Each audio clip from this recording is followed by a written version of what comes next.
May 12th, 2016. From El Cajon, California, this is episode 99 of You Can Bet On That. Hi, everybody. Welcome to You Can Bet On That, a podcast for the recreational gambler. My name is Mark Duvall, and sitting across from me is Dr. Mike. Hello. Well, did you enjoy the Kentucky Derby there, Mike? Very exciting. I watched the Kentucky Derby from a craps table. That's perfect. That is perfect. The TV was right in front of me. I was rolling the dice, and we stopped to watch the race. Oh, that's great. Everyone was fine stopping. I was not with you. I was just at home watching the race. So remember on our last episode, Dr. Mike said, we need to bet on the horse that has the most yellow. Right? That's what you said. That's just smart wagering. Yeah, well, it's easy to see. I like to be able to see the horse I bet on. Right. So once the field was announced, we determined that Dancing Candy had the most yellow. I like the name, too. Yeah, it's a great name. I was happy with the name. Yeah. You know, I thought, I'd bet on that horse anyway. And it got the 20th position out of 20, so it was way on the outside there. Nobody to bother it. All out there by itself. Yep. It's like playing right field. Yeah. So what I did, I went up to Verona, a local casino here where they have off-track betting, and I made bets for all friends and family, not just us, but, my family had some bets and what have you there. And you took Dancing Candy across the board, right? Across the board. I thought, maybe, there's a chance it might come in third. It's not that bad a horse. No. In fact, there were some, I think maybe even the New York Times had said that was like, yeah, exactly. Yeah, I heard a handicapper, and I can't remember who it was, say, is the guy for the San Diego Union Tribune. He said that's his dark horse. It could, come in the money somewhere. And I think he's a local, California horse. I think he's from California. Right. So anyway, he opened at 15-1, and I want to say he closed it around 26-1 when I was watching the, the TV.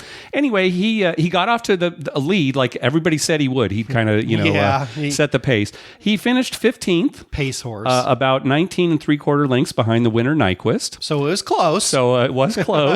So it's funny because of all the bets that I made, I was the only one who won anything. Because my family, bet Nyquist. Yeah, I bet Nyquist. Yeah. Well, what I did was I set up these speed charts in a spreadsheet, and I went in and I, cross-referenced that against the racing form and passed. No, I just bet on the favorite. Yeah, I know you just bet on the favorite. So anyway, as you're saying that, I'm starting to think, I know he didn't do that. So it paid $6.60 to win. I bet it to win for $20. So $66 coming my way next time we go out there. Yeah. So next race is the Preakness on Saturday, May 21st. Maybe I'll go back out there again, cash out my winnings. Bet on Nyquist again. Or whatever. I'll see if anybody might as well make some more bets for, what do you think for the Preakness? Still yellow? Well, we'll see who the yellow horse is. Okay. We'll have to see. My wife bet on... Exaggerator. Yeah, to win. And I like that name too. Yeah. And what, it came in second? Came in second to Nyquist, which is like a trend for him, yeah. Right, and she bet him to win. Yeah, so. yeah. Oh, well. Should have taken him across the board, actually. That probably wouldn't have been a bad bet. I don't know what it paid. Yeah, it was, it was a decent payout. It was, the horses basically came in 1, 2, 3, 4, the way that the odds were. Right. It was a very predictable race. Right. So, the Exacta and the Superfecta and everything, they paid okay, but not huge amounts by any means. No. Well, speaking of horse racing, on the last episode, we talked about how exchange wagering is coming to New Jersey. Again, that's where you can wager on horses just kind of amongst yourselves. The public can bet amongst themselves through these sites without going through the parimutuel system of the horse tracks. So anyway, we got an email from listener Dave in the UK. Yeah, we were kind of speculating about how the VIG might change depending on, races, that kind of thing. He was able to confirm that the VIG can change depending on how much you wager. Right. So the more you wager, maybe the VIG goes down. Lower VIG. Mm-hmm. Right. And one thing he warned us about, he said to beware of owners laying their own horses. Now, what he means by that is, let's say there's a player who actually owns a horse who's going to be in a race. Right. And he goes on to one of these exchange wagering sites and says, okay, I'm offering 5-1 that this horse will win. Right. So now you go to the site, you don't know that this is being offered by the owner of the horse. Right. You don't know he's the owner. Right. And you're thinking 5-1. Wow, I put him at like 2-1. This is a great deal. I'm going to take this bet. Right. And you're going to probably bet a little more because you're thinking you're getting these great odds. Meanwhile, now the owner tells the jockey, hold the horse back. Yeah. Right. Just don't whip him a little or whatever. And we're not going to win this race. Now, I don't know how much corruption there is in the horse racing industry. I really don't know. A lot. Okay. Well, I don't know. Yeah. But it is something to be aware of. Now, how do you know? Okay, you got to be aware of an owner laying their horse. Well, how do you know? Well, I don't know. That's a good question. You would hope that the betting site tries to take that into account, does some due diligence, but is it worth it to them? Yeah, and how can they do that? Let's say you own the horse, right? Mm-hmm. Well, you can't call up and say, this is, Mark, and I want to, do this, but you can tell me. Right, I could have somebody else do it, and how would they know? Your son do it, right? And how would they know that the money's going to you? There's no way to police that, and I think that would be a big problem. Well, anytime you're talking about big sums of money, people are going to try to find a way to cheat you out of it or whatever. So it's something you just do have to be aware of.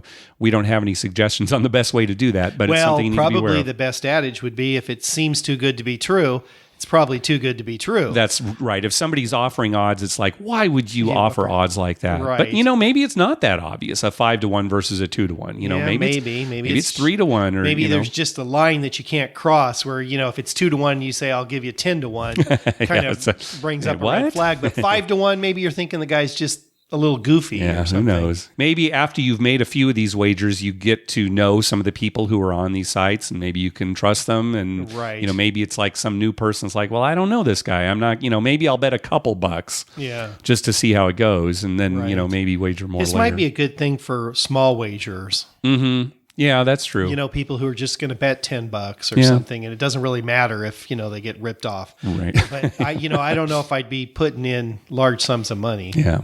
Well, again, I'm really looking forward to seeing how this plays out. I don't think it's going to be a huge deal, but I think the concept is huge, and we'll see where it goes. When we start ours, but it's based on craps, and people just call us. They just call say, in. What's the point? We're periscoping. Did you see that roll? Yeah. It's always the same. Oh, sorry, immediate out. That's right. Wait, this looks exactly like the game from last night. We're just replaying a tape. Right. Hey, thanks to everyone who's been clicking through our Amazon link. Remember, when you're going to buy something through Amazon, go to our page first, youcanbetonthat.com, and click through our Amazon link at the top of the page. That way, when you make a purchase, we get a little kickback that helps cover costs of hosting the show, and it doesn't cost you a thing. You'll pay the same price just like normal. So in the past, we have complained about inconsistent ratings at table games. And it's terrible. I don't want to just keep harping on this, but an example came up recently that really kind of shows us how bad it can be. Yeah, and it was so bad that it just stuck in our craw, basically. Right. So, we don't want to beat a dead horse, but we just got to mention this. Yeah, so it actually happened to me. So again, Mike and I go out to the casino pretty much every Friday night. Correct. We go out there. And we play the same. I play the same as I always do. You play the same as you always do. The exact same, right. And a lot of times even the same amount of time. Right. We're there. We get there about generally the same time. Mm-hmm. We quit about generally the same time. Right. The time's the same. The money's the same. Mm-hmm. There's nothing different. Yeah. And especially, I think you'd agree, especially the way I bet. I'm way more disciplined. So, very much. Whereas you might vary a little bit how you play. Right. I really stick to it. Yeah, exactly. Anyway, we went out there, and I always check to see the next day how many tier credits we got. So a couple of weeks ago, we went out, and I earned, for playing, 5 hours craps the way that I normally do. It might have been a $15 table. It was a $15 table.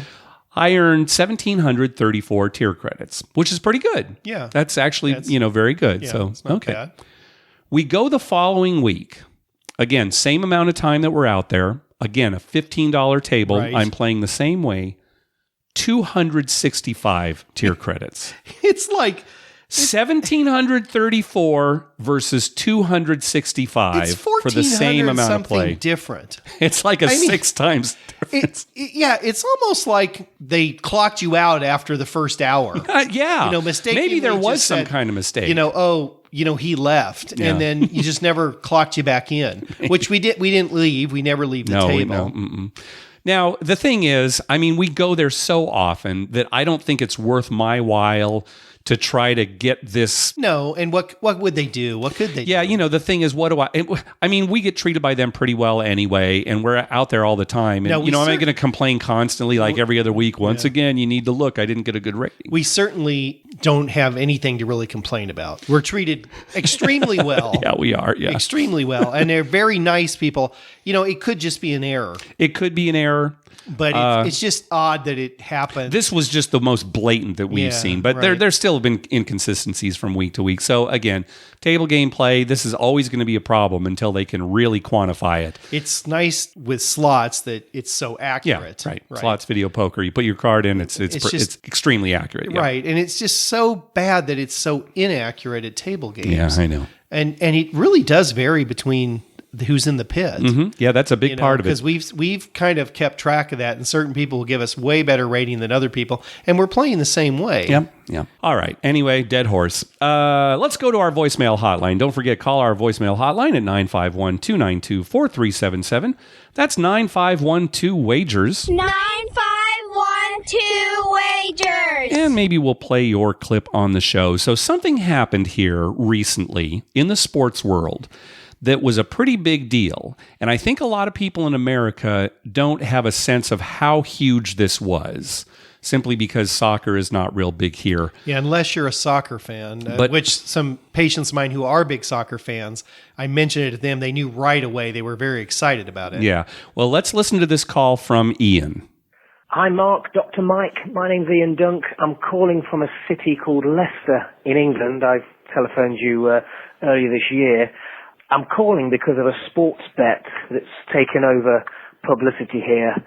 Leicester City have just won the English Premier League, which is an almost impossible situation to happen, especially for a team I've watched for 38 years, both home and away, and to win the Premier League is just impossible. So impossible, the odds were 5,000 to 1 at the start of the season. And apparently that is the biggest odds in world betting ever on a single sporting event.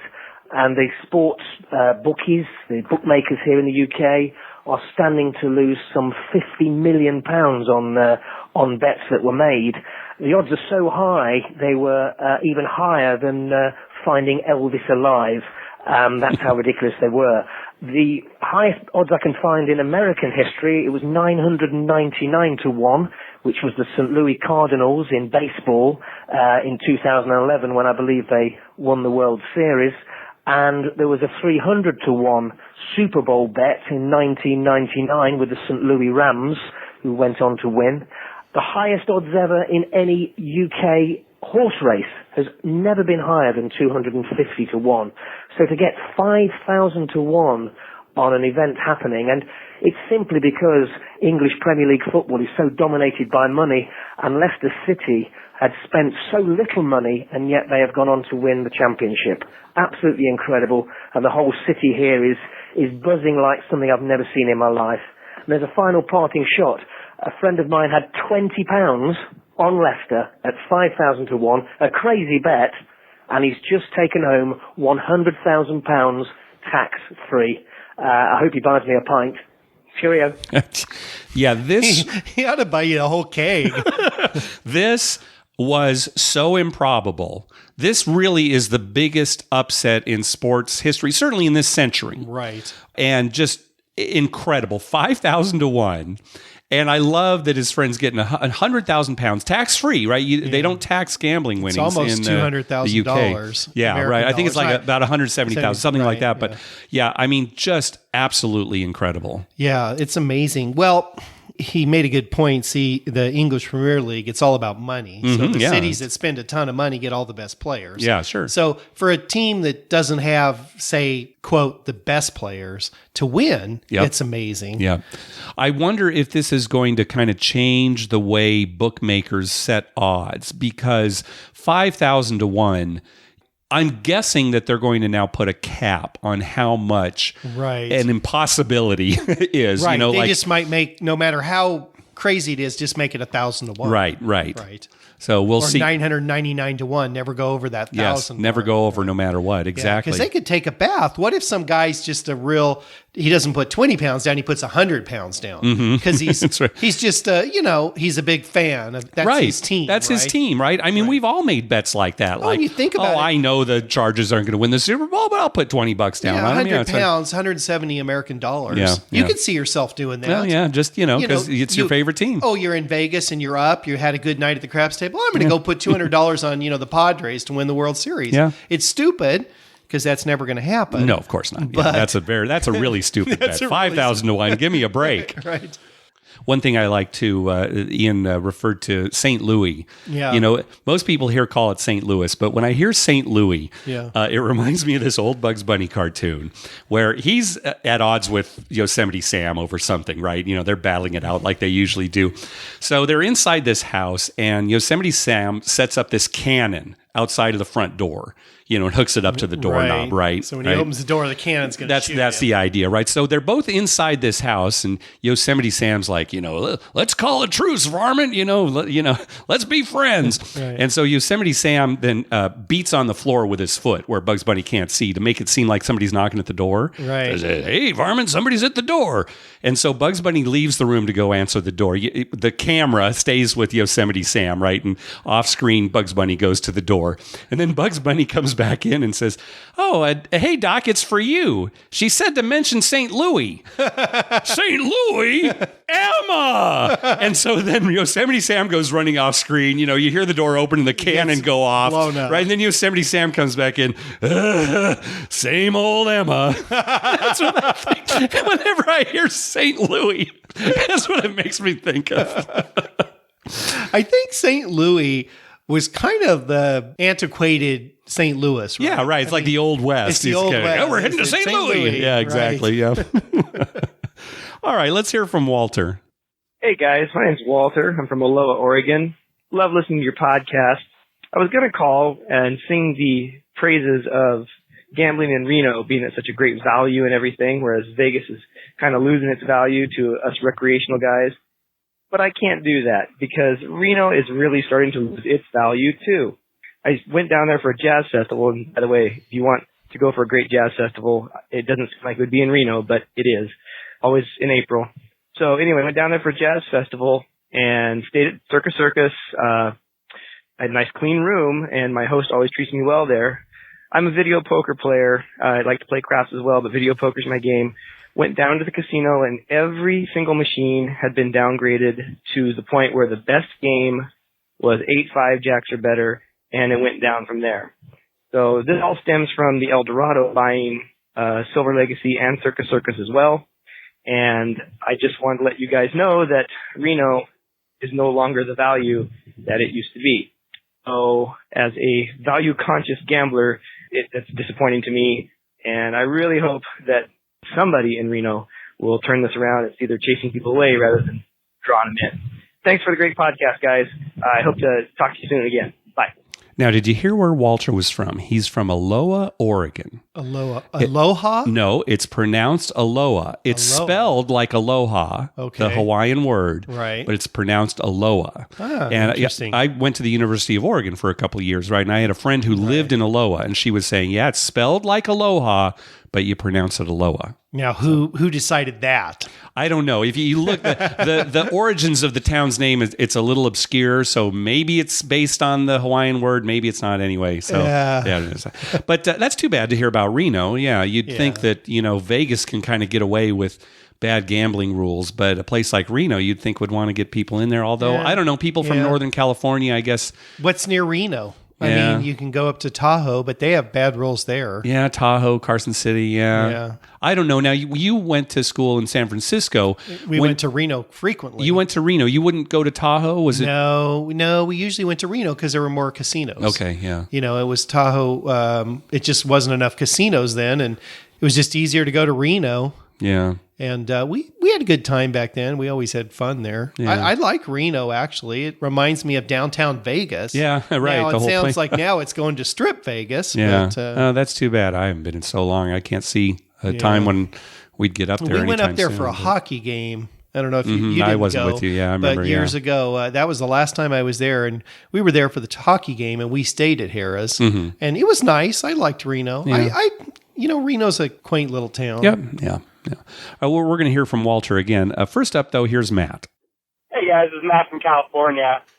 Just listening to your most recent podcast, and you guys talking about people setting the dice and whatnot.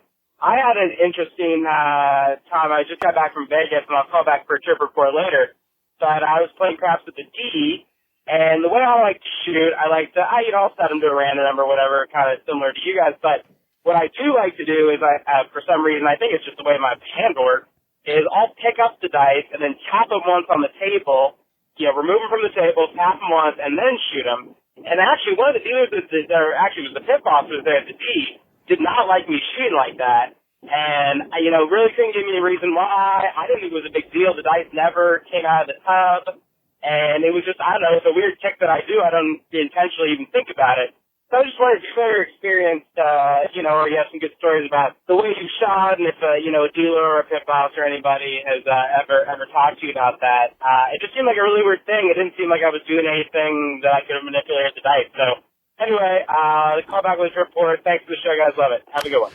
That's infuriating. Yeah, I mean, all he's doing is tapping the dice before he throws them. Yeah, the only thing I can think of is if they're worried about maybe the corner of the die rubbing on the felt or something. That's crazy. But, they change those felts regularly anyway. Yeah, and no, I don't like this at all. And the pit boss, either he's in a bad mood or it's just some kind of power trip he's on. There's no good reason. There's no casino policy. Right. Oh, well, one thing they can't do is tap the dice on the felt before they throw. That's ridiculous. It really is. Don't you get a feeling sometimes that some of the pit bosses are in a bad mood? Yeah, or they're the players are their enemy. Yeah, that's the way they look at it. Right, like he's our enemy. I'm going to give him a hard time. Whatever I can do to disrupt him. Yeah, right. Like you're having a good roll. Oh, you can't do that. Hit the back wall with both the dice. We very rarely have been told by the pit to change the way that we're rolling. Really, the only time significantly that it's happened was at Binion's. When we were there for VIMP last year, and we keep hearing stories from all sorts of people saying that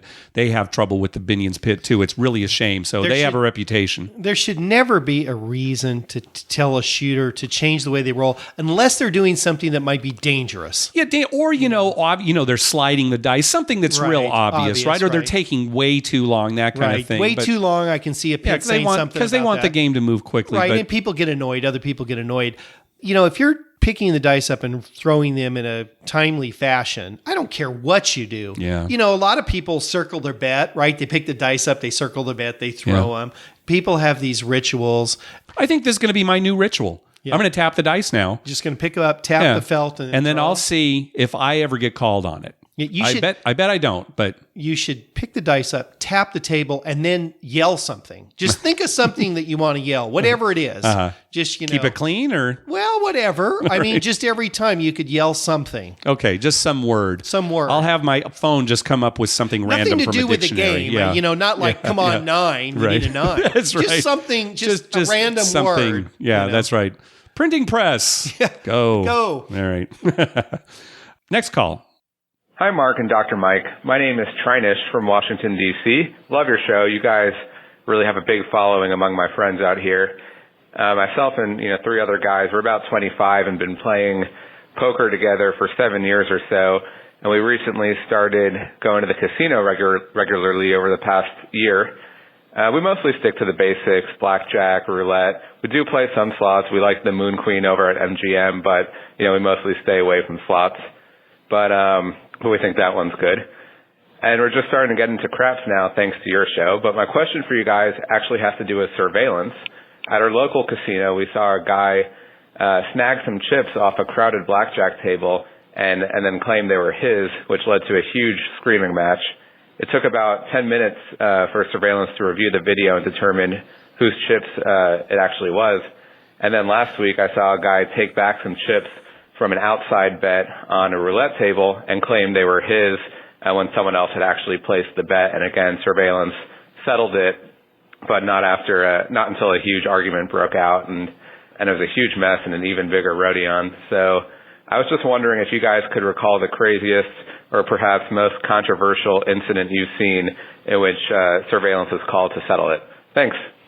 Gosh, I can't really think of any outrageous stories that we've been a witness to. No, we've had some where they've gone to the camera to check something. Right. We've had that in craps a lot of times. Oh, yeah, because, right? Again, here in Southern California, the craps is card-based. And so we roll the dice at Harrah's, and then based on what comes up on the dice, that's determines what cards are turned over. There was one time where they turned the cards over and it was a 7 out and they started collecting bets. And then you said, hey, wait, they turned over the wrong cards. Right. And they did go to the camera and found out that you were right. And let the roll continue. So that was a case. The pit boss called upstairs. That worked for you. It didn't take very long, just That's a minute or two, right? Yeah. They called, and then it turned out. They re-rolled that roll is what they did. The only other thing I can think of, and this is kind of funny, we have this friend Ron, and here in California, you have to pay for alcohol at the casino. You can't use comps. They cannot give it to you for free. You actually have to pay for alcohol. So we've got this friend, Ron, and he did not want to pay for alcohol. He's used to going to the casino and getting free drinks.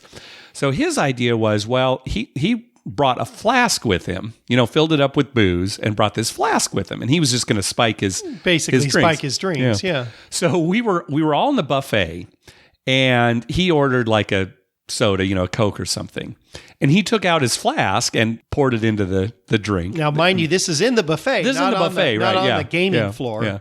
So later, after we're done eating, we're at the buffet, we're looking around to get on a table, and security comes up to him and says, "You've got to get rid of that flask," right? Or, we saw what you were doing in the buffet, the right? flask is in his pocket at this point. Nobody can see it, but they knew he had it. Right, so he's starting to deny it, and then, if he starts to deny it, does he want to really mess with the so he said, okay, I'll go get rid of it, and went out to the car and got rid of it. But that's just kind of a funny story. I don't know if it's that controversial. It's funny that they have surveillance in the buffet.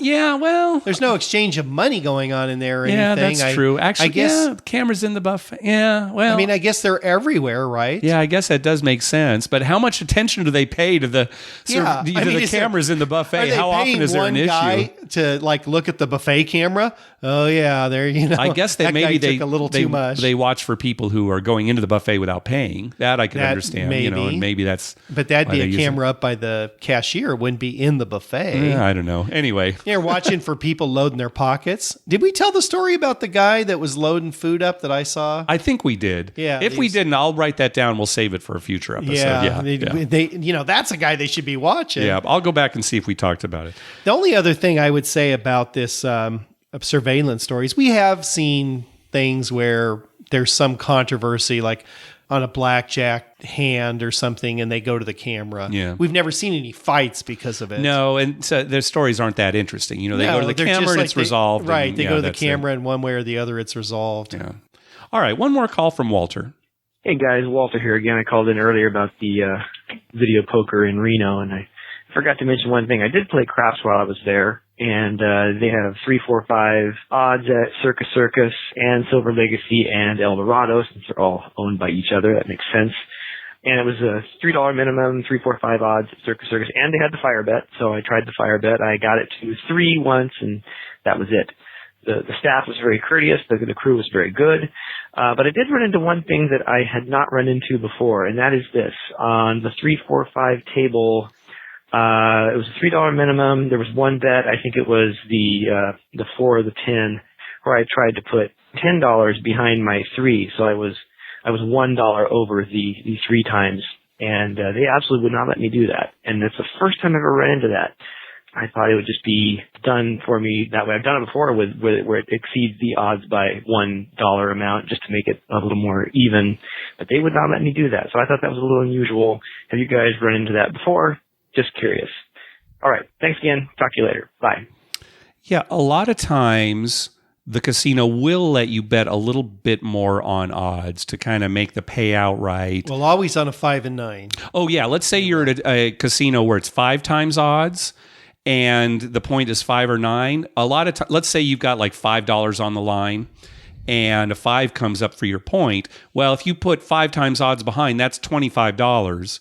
The odds on a 5 or 9, though, should pay 3 to 2. So that odds amount really needs to be even. They'll let you go to 30. Right. Or even if it's double odds, back in the old days of double odds, or if you're at win. Right. Well, at double odds, they always let 6 and 8 go to 25. Right. Let's say you've got $10 on the line and the point is 6 or 8. They'll let you go to 25. So they'll let you go a little bit more. But I will say this, with 3, 4, 5 times odds, I don't think I've ever seen a casino let you go a little bit more at a 3, 4, 5 times odds table. No, because they're already offering 3, 4, 5. Right. Now, we've never played at a $3 table, in this example where, you'd be putting $9 behind a 4 or 10. Yeah. But at least with 3, 4, 5 times odds, I've never actually seen the casino allow you to go a little bit more. Maybe some do. Usually what happens if you're heavy on your odds, they'll tell you up front you're heavy on your odds. Mm-hmm. If they don't catch it and your point is made, they will pay you. Yes. But they'll pay you the correct amount, and then say you're $1 over, they'll pay you $1 for the dollar. What they'll do basically is they'll pay any amount that's too much on the odds, they'll pay it off as if it were a place bet. Right. Yeah, so I don't know, 3, 4, 5 times odds at a $3 table, that's just something we've never been exposed to. No, and I'm surprised it's 3, 4, 5 because most tables, if they're under $5, if it's a $3 or $2 table, it'll be double odds. Yeah. Well, that's good. I guess that's one good thing about Reno. Yeah, you can get some cheaper craps. I mean, that's at 3, 4, pretty 5 nice. times odds. Yeah. $3 craps. I mean, that's something my dad would love that, Yeah, right? yes. He'd be all over that. Yep. All right, let's talk about a relatively new carnival game called Flushes Gone Wild. It's a carnival game owned by Bally's Technology, and it premiered last summer. In Vegas, it premiered at Planet Hollywood and some other casinos around the country, and they also currently play it at Venetian. Flushes Gone Wild. I think I've played Flushes Gone Wild in Las Vegas, but not this game. I think it's been more due to my dietary habits. Flushes Gone Wild. Yeah. Well, I've definitely played it then. Yeah. But anyway, here, let's talk about how it's played. So players play against the dealer. The object is to have a longer flush hand than the dealer. That is, a flush with more cards than the dealer has. The concept is similar to the game High Card Flush that we talked about on episode 35, but with some significant differences. One of the biggest differences is that deuces are wild. That's pretty interesting. I don't know of any table game where, it uses a 52-card deck and there are wild cards in there, So. Yeah, that's the first table game with a wild card. That we know of. There probably are more, but that's it. Yeah, that's more a slot type game, right? Yeah, slot or like a home game type thing. Home game, right? Yeah. So here's how the game works. So before the hands are dealt, players make equal wagers on the ante and blind bets. Have to be the same amount. There's also an optional side bet called the Flush Rush. I've had that before too. Flush Rush side bet. So we'll talk about that later. So again, equal amounts on the ante and blind bets. Then the dealer deals 5 cards to each player and to himself out of just a standard 52-card deck. And then he deals 2 community cards face down. So at the end of the game, each player's hand and the dealer's hand will be determined by combining his or her 5 down cards and the 2 community cards. So you'll have 7 cards to play with. 7-card hand. So players look at their hands, and at this point they have 2 options. One, they can just fold, in which case they lose their ante and blind bets. Or they can stay in which case they have to make an additional bet called the play bet. And the amount of this play bet must be double their ante bet. Okay? All right. So if you stay in, you've got to make this additional bet. So if you started with $5 on the ante and on the blind, and you decide to play, you put out $10. You've got 20. So you've got 20 in action, exactly. So then the dealer reveals his 5 down cards and the 2 community cards. Players win if they have a longer flush than the dealer. Or players can also win if they have the same sized flush as the dealer, but they have a higher card. So if you and the dealer have flushes with the same number of cards. Say we both had 2 spades. That's the biggest flush we got. Right. I have an ace. He has a king. I win. Exactly. You go to, you look at the high card and that'll determine who the winner is. Okay. So that's how the players can win. So what about if I had 2 spades, 2 diamonds, 2 clubs, and a heart? Okay. So I've got 3 2-card flushes. Whichever one's higher. Because when you're comparing your flush to the dealer's, you don't have to have the same suit as the dealer. So it's just a flush. I would just use my highest one. Whatever your highest flush is against the dealer's highest flush. And can it go to the second card? Yes. So if we both had kings and I had a queen, I'd beat him if he had a king and a 3 or something. Exactly. Okay. Yep, exactly. So the only time it would be a push would be if you both have a flush with the exact same ranks of cards. Okay. So it'd be pretty unlikely, but it could happen. And in that case, all 3 bets that you have out there is a push. Just a whole thing is a push. Yep. Now, if the dealer beats you, then you lose all 3 bets. The ante, the play, and the blind, they all lose.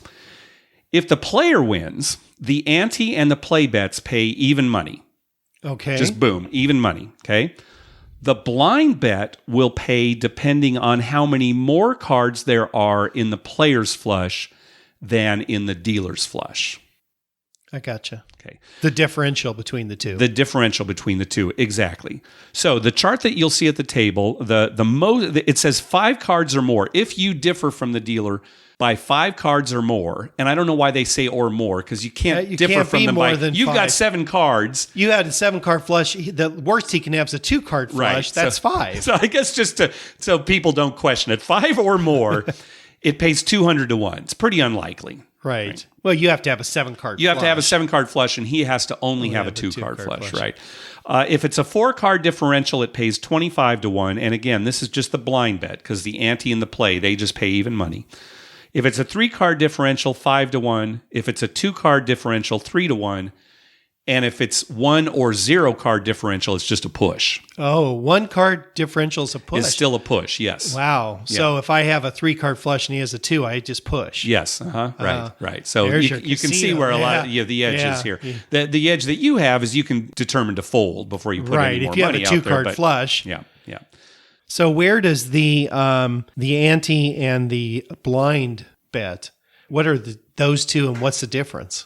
The ante and the blind are the bets that you have to make initially. Right. They're different. The ante will pay even money. The blind is the one that pays at odds, depending on the differential between yours and the dealer's hand. Okay. The play bet is the optional bet that you make after you've looked at your cards. And what does it pay? It pays even money.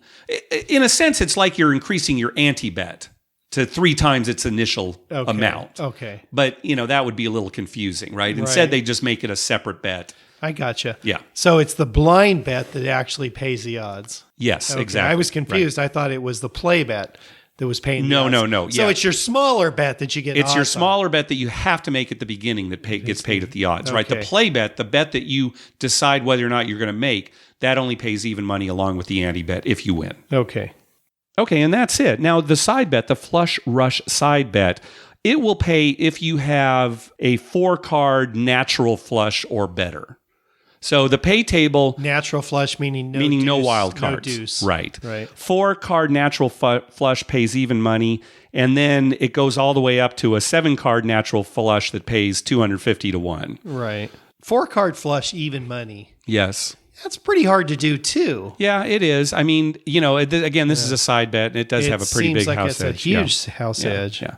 So one thing you have to don't forget: deuces are wild in this game. That does help a little bit with the with the regular game. Yes. It doesn't help you in the flush rush. Well, no, flush rush will pay different amounts depending on whether or not you are using wild card. Sorry, I should have mentioned that. So it doesn't have to be a natural. Okay. But it just pays more if it's a natural. It pays more if it's a natural, I gotcha. Right? Yeah. Okay. Yeah. All right. Yeah. I'll give you a real quick basic strategy. The basic strategy, a very simple one, is play if you've got at least a 3-card flush or if you have a deuce. Okay. Also, play if you've got a 2-card flush that is at least king 8 or higher. Okay. There's more to the simple basic strategy, and I'm going to post a link to the Wizard of Odds page on this, where he talks about the simple basic strategy and an advanced basic strategy. He has all the pay tables and everything. So all right, that's now a good resource to look at. $1 million question. What's the house edge on this? Well, it depends on, how you look at it, but yeah, the house edge, like on the side bet, is around, 8%. Yeah. And on the regular game, depending on how you define house edge, can be anywhere from 3 to 7%, something like that. Yes. One thing you really have to be careful of is reading your hand and the dealer's hand correctly. Because with all these cards out here and all these suits and deuces wild, it's easy to miss what you really have. Sure. Because you're looking at your 5 cards, the community cards, the deuces, the dealer's hand. So it's something that you might miss. It's like, oh gosh, I was looking at hearts and I've actually got, better at spades because of the community cards, right? Initially I'm looking at my hand and then suddenly you've got a better hand than you thought because the community cards change everything. Right. And you see the community cards after you make your play bet. Yes. So, yeah, that's the final thing. Right. So you're really hoping it comes through. Yes. So something to be aware of. You do have to kind of watch the dealer in this case and make sure that. Now, do you see the dealer's hand before? Nope. You don't see. You don't see any of his cards till the very end. You don't see anything other than your initial 5 cards when you decide to make that additional play bet, and then the game's over basically at that point. Right. Yep. So Steve Wynn still owns the Venetian? No, that's Adelson. Steve Wynn doesn't know the Venetian. Just checking. It sounded like a Steve Wynn game. Yeah. Like I said, it's playing at Venetian. They've got a plan at Hollywood and some other places around the country. So Flush has gone wild. All right, so that's going to do it for this episode. Hey, good luck to everyone who's attending the 360 Vegas Vacation 3. That's coming up this weekend, May 15th through May 17th. So good luck to everybody going there and have a good time in Vegas. Also, Craig and Kyle over at the Due for a Win podcast, they're going to Atlantic City on the following weekend. And it sounds like they're planning a meetup in Atlantic City on Friday, May 20th. I don't think they had finalized what they were going to do, but follow them on Twitter. They're at Due for a Win. Where are they going, staying at? I can't remember where they're staying. I can't remember now. But yeah, Atlantic City. Be nice to go back there sometime. We need to go back. Yeah, I'd like to do that. Yeah. Hey, we want to thank some people for some PayPal donations. First of all, Will, thank you very much. We heard from him on the last episode. Also, Amy, she said she was taking her mom to her happy place for Mother's Day, River City Casino in St. Louis. St. Louis. There you go. I knew you were going to do that. So thanks again, Amy. And also from Christopher, he sent us a PayPal donation and said, love your show. I think you should do it daily.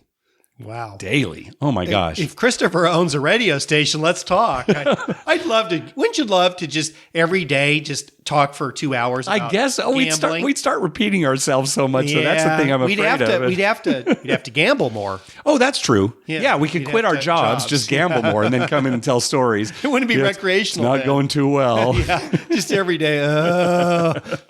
Hey, be sure to check out our TV listings showing all the gambling-related shows coming up within the next 2 weeks.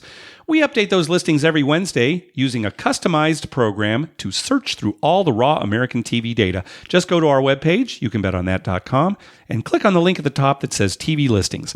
We'd love to hear from you. Call our voicemail hotline at 951-292-4377. That's 951-2-WAGERS. Or you can email us at youcanbetonThat@gmail.com. Also, follow us on Twitter at YouCanBetOnThat. We tweet when we're heading to a casino, and we'd love to meet up with you. Like us on Facebook at facebook.com/YouCanBetOnThat. And finally, head on over to iTunes and write a review on us. When you do, it helps us get new listeners. What do you got for us, Dr. Mike? Well, it's a good question. I don't know. You weren't ready, were you? You weren't ready. I wasn't ready. I haven't really thought about that this week. I don't know why, because usually all week I'm thinking, what are we going to talk about? But I've been busy. Here, I'll tell you one thing, and I told you this when I went out to Verona to make these bets. Oh, yeah. I stopped by the craps table, and I noticed that they had the fire bet and the sharpshooter bet. Right, you told me that. Now, that's exciting. Yeah, now the sharpshooter bet is like the fire bet, except the points don't have to be unique. And it pays when a shooter has made 3 or more points. That's great, because how many times have we not won the fire bet? Mm-hmm. Well, just 2 weeks ago when that guy made like 14 points.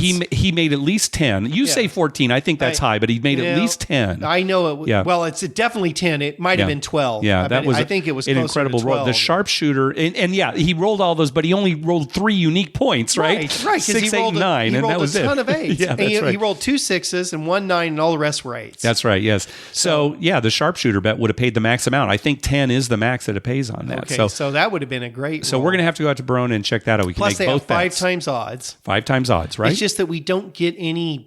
The comps are bad. The comps are terrible. Yeah. We don't get anything for going there. Yes. And there's no guarantee we're going to win. Never is, yeah. Yeah, so if we knew for certain that we were going to win, we'd be there every week. Forget about the comps. Yeah. But if we're going to lose, it's nice to get some comp money back. Anyway, we'll have to check that out because we've never played at a table that has the sharpshooter bet. So. No, and we probably should go just for that reason. Yep. So good. Now I've got something to think about tomorrow all day. Okay, good. Maybe it'll work. All right. Okay, thanks for listening. Good night.